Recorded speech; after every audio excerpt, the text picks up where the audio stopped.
Recorded Books presents Domestication, Battle Mage Farmer, Book 1, a fantasy lit RPG adventure by Seth Ring, narrated by Michael Kramer.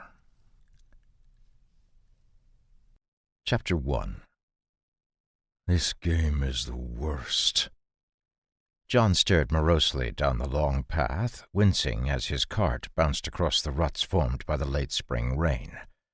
The rolling hills had given way to steep mountains that thrust up into the sky like they had something to prove, and the dry summer sun had baked the dirt road into a dusty purgatory that left grit on his tongue with every clop of his horse's shod hooves. For the millionth time since he had appeared in this god-forsaken world, John checked his status and active quest. Name: John Sutton. Age: 27. Class: Mage. Spells: 1. Active quests: retire. Seriously, whoever designed this game should be strung up by their toes.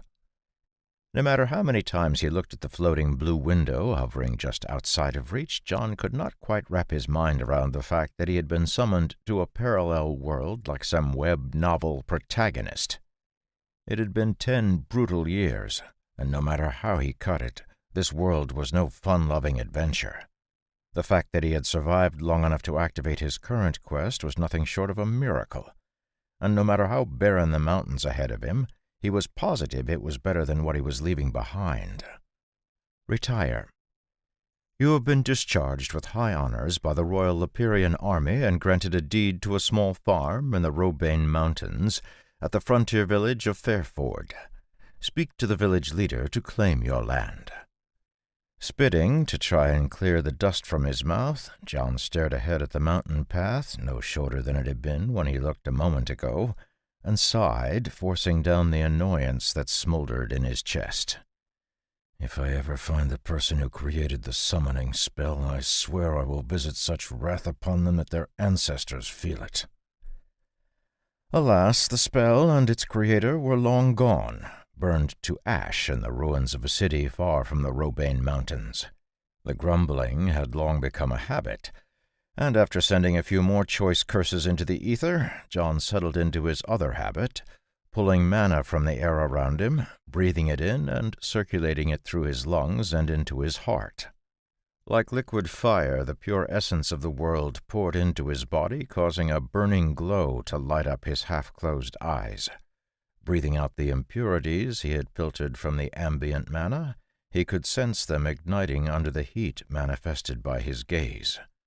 Paying careful attention to bend all the heat his mana-breathing cycle was generating back into his body to avoid accidentally killing his horse, John passed the next few hours in the oblivion of meditation.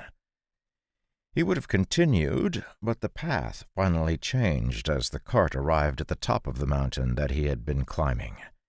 Taking one final breath, John held it, letting the liquid fire running through his veins sear into his bones and muscles.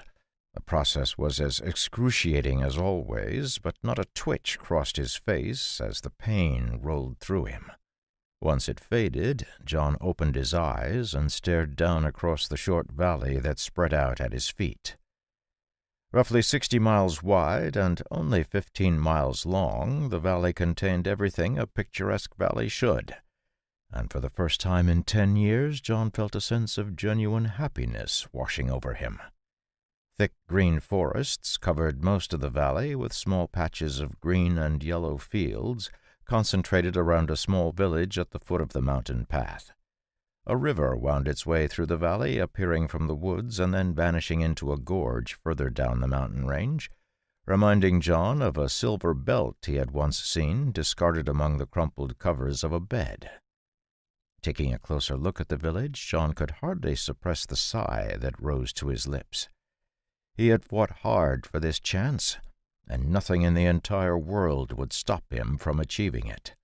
Come hell or high water, he was going to retire. To keep listening to this audiobook, I've left you a link in the description so you can do it, at no cost thanks to Audible's 30-day free trial.